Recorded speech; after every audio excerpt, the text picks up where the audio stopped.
দেখো আমার বেগুনি কতগুলো ভেজে ফেলেছি। এবার ঝালমুড়ি বানাবো।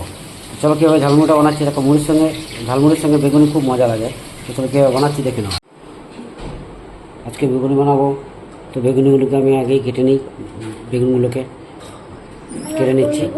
দেখো বেগুনগুলোকে আমি কেটে নিয়েছি এইভাবে। এবার চলো বেসনটা বানিয়ে নিই। এবার বেসনটাকে মেখে নেবো। তার জন্য আমি পরিমাণ মতো বেসন দিয়ে দিচ্ছি। আঞ্জাত করে দিয়ে দেবে হাতছাড়া বাবু। অল্প একটু খাবার সোটা দিয়ে দিচ্ছি অল্প কালো জিরে। আর দিয়ে দেবো স্বাদ অনুসার লবণ। এবার এটাকে ভালো করে মেখে নেব। এবার জল দিয়ে এটাকে মেখে নিচ্ছি।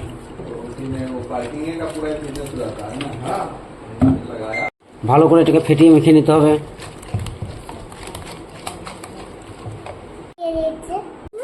অল্প একটু হলুদ দিয়ে দিচ্ছি।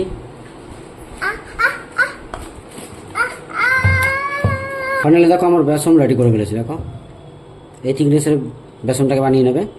চলো এবার কড়াইয়ের দিকে যাবো। কড়াই চাপিয়ে দিয়েছিলাম, কড়াই তেলও দিয়ে দিয়েছিলাম। তো তেলটা মোটামুটি আমার হয়ে গেছে। এরপর আমি একে একে বেগুনগুলোকে দিয়ে দেবো।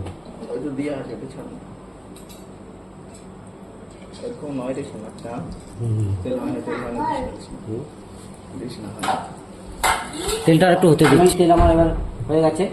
এবার আমি 1 বাই 1 এগুলোকে ভেজে নিচ্ছি।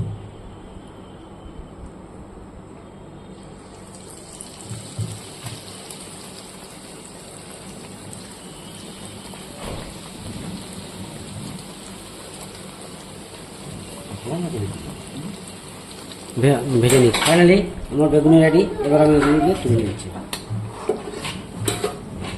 ঘরোয়া তৈরি বেগুনি বন্ধুরা, ঘরোয়া পদ্ধতিতে বানিয়েছি। পারলে তোমরা অবশ্যই ট্রাই করবে।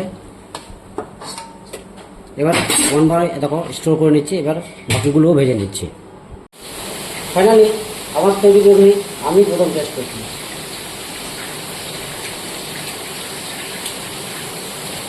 আমার তৈরি বেগুনি আমি তো বলবো খুব ভালো হয়েছে। পারলে তোমরা ট্রাই করবে এবং বানিয়ে খাবে, তখন বোঝা যাবে ভালো কিছু। চলো বন্ধুরা, থ্যাংক ইউ।